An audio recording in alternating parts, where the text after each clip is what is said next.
welcome. Let's talk about the Nigerian culture that took the Nigerian popular transgender to prison. The culture of spraying money. Nigerians are very lively, bubbly, and party-driven people. This culture is golden and dates far back in the days, very old, enjoyed, loved by every Nigerian. What is the significance of spraying money? In the Nigerian culture, it's a show of affluence. It's also a way of showing support, a way of raising money for celebrants, a way of GoFundMe, a very traditional way of funding people's programs and life after an event, knowing full well that they may have spent some money organizing those events. It's used to show goodwill, sportsmanship, and unionism, like when members of a group, members of a team have events, they spray their members just to show support, goodwill. Affluence, power, who is who in the society, sometimes pepper them. So that culture is very old. Back in the days where there are no Naira notes, Nigeria popularly uses the Naira as their currency. When there are no Naira notes, the days of trade by barter, when goods and services are exchanged for one thing or the other, they used powders. Then when somebody has a baby, when there is a marriage, when there is any event, the celebrant is sprayed in white powder. Most times it is this morning rose, then very old. So the celebrant is bathed in that white powder to show that he is the celebrant, a form of goodwill, a form of belonging, a sense of belonging to wherever he finds himself. Now, as society progressed, those cultures of spraying powder got outdated and people started spraying money. You see people sprayed with money when they dedicate children, when they wed, when they name a child, when they have one event or the other. However, in recent times, when poverty doubled, when hardship became the order of the day, and when there is not much to show off for, a time when the poor members of the society are seen to be mesmerized by those acts, because you really need to see how it is done.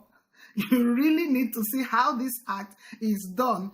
It's intimidating for some people who don't have the wherewithal to spray. For some people who feel they don't have anybody to come to their parties, those who don't engage in events and have no parties to organize.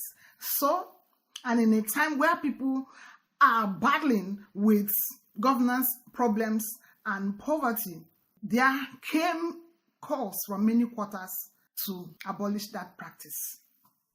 So in 2017, the CBN Act prohibited every form of Naira mutilation. It could be in form of spraying, stepping or matching on the Naira notes, writing or scribing anything on them, printing, stamping, or any form of defacing of the Naira notes. But it's yet to be believed. Are Nigerians going to put up with this new law that seem to question who they have been all this while? Many argue that it's going to be difficult to achieve. Many people are going to be willing victims. So, Bobrisky, the Nigerian popular crossdresser and the Nigerian transgender, became a very prominent victim, the big fish in this new ocean. Trouble began for him in March 2024 when he was seen spraying money in an event and he became the big catch. Bobrisky was arraigned before a court of law in Nigeria and he pleaded guilty. In his lawyer's defense, he said his client is a first offender, but the police has several evidences to show that he has been caught in the act severally. Bobrisky pleaded guilty. He asked that he be shown leniency so that he can use his platform of over 5 million followers to preach the message of Naira preservation. But his request is yet to be considered. In an epic judgment, he was sentenced to a 6 months in prison without option of fine. It's been argued that that law made provisions for an option of fine if found guilty. But no, the judge has discretionary powers.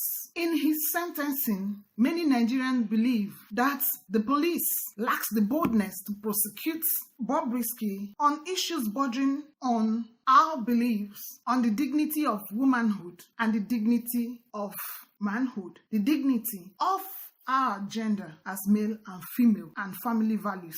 They argued that Bobrisky's corpse were full, and this formed a better ground to put him behind bars. They said it is because he has a lot of influence on the populace of Nigeria, especially the young ones, as he glamorizes cross-dressing transgender as a valid form of income. He's all over social media, encouraging, preaching, and flaunting the wealth he makes as a trans or as a cross-dresser. Something that did not go down well with moral Nigerians. Nigeria is a very rich or morally rich society, a religious society that frowns at anything questioning the very principles of creation. The Nigerian society frowns at the behavior, the name, and the activities of the cross-dresser, as he in most cases displays same-sex intimacy on social media. They argued that with the quantity of money he rakes in and has in his possession as discovered by the court, that there must be some underpowers supporting his agenda in Nigeria. So the question is Bobrisky the Nigerian experiment of LGBTQ community?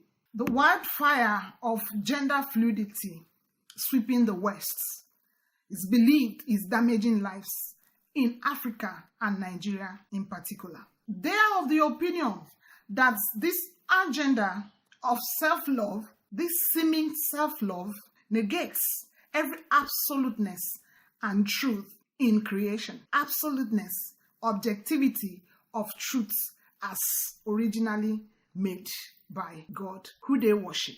They believe that Bobrisky is a portion of the global community pushing the LGBTQ agenda, and as the letters increase, and that his presence is causing much more of such increase in a morally and spiritually inclined society as Nigeria. This group of people welcomed the police, the courts' efforts, no matter whether it is so much in line with the existing laws of the country. So a Nigeria that is grappling with understanding what exactly it entails to be LGBTQ has this cry to curb the menace. What is in these letters? L for lesbian, someone attracted to the female folk. G for gender, that describes gender as fluid, as something you can decide. Bisexual, as someone tilted to any side of the divide. Transgender, as someone who has fully transited from his gender at birth to a desired gender as they progress. And the queer community, who it is in their opinion that life should be lived the way you deem fit. The letters are increasing, but Nigeria is grappling with understanding what they entail. They feel is questioning the very foundations of God. So the call came from many quarters, liking the jailing of a Bobrisky other than the leniency he pleaded. They asked, what is he going to influence? What is he going to do with his platform if granted the opportunity to preach that message? They argue that he is still going to continue in his agenda, winning more souls. Now, let's talk about many influences of Bobrisky. A lot of young people saw his craft as lucrative, raking in money, that he has influenced a lot of people who seem to have become offshoots from his brand. Many of them are in the secret, but there are a lot who have openly declared their identity and are raking in money using this agenda. Among the list is Brian Nwokoro, Onyx Godwin, Michelle Page, J. Boogie, J. Bukati, Nsomudi, Josh Agai, Buchi Alexandra, J.P. Blush, Gotiful, James Brown, to mention a few. So the opportunity appeared to cop this person who people have spoken about, and nothing has happened because there are no clear-cut laws over his activities, though there is a provision of the Nigerian law that stipulates that people of same gender cannot openly show affection to each other. So people feel that this portion is ambiguous and does not encompass other aspects of this act. So the judge, in his discretionary powers, puts Bobrisky behind bars for Naira mutilation, for defacing the Naira. But most people see it as basically for who he is. But the question is, was there an offense in that regard? And then he's also raising cultural issues. Let me know what you think. Do you think that this act of spraying of Naira notes known to Nigerians is going to go away? Or do you think that our laws should be modified in a way that it still keeps our culture but respects the currency? How do we spray money? Do we stamp out this activity, which a lot of people have argued will be difficult to go away? They have asked that we modify how it is done. Maybe people spray in bunches or give out or not step on the areas where these monies are being sprayed. They argue that this is a beautiful culture that has made Nigerians unique and should not be thrown away. Some people are of the opinion that we are beginning to copy the West in their way of life. They argue that there are certain activities people are known for that should still stay for and with them. Do let me know what you think in the comment section about how we can go about this developments of Naira spraying. And then other issues raised is for Nigeria to make clear-cut laws on transgender and issues bordering on the LGBTQ phenomenon. Bobrisky is going to be cooling off for the next 6 months in the Nigerian prison, and it's been said that he openly accepted that he is a man because he has to be identified in the facility, in the correctional facility, because it became an issue as to where to put him, in the female facility or in the male facility. It also became an issue of what to address him in court. The police gave a hint that after examination, it was seen that he is a full-fledged male, and he agreed to that fact. But this is someone who has openly in the media identified as a female. She has also bragged that she has gone through surgeries, through treatments that has fully transformed and transitioned her into a female. She's been asked to be called a female, but in this case, he was said to be a he. Thank you so much for listening up to this point. Let me know what you think about Bobrisky's situation, about the LGBTQ phenomenon in Nigeria. Let me also know what you think about the culture of Naira spraying that took Bobrisky behind bars. Ciao.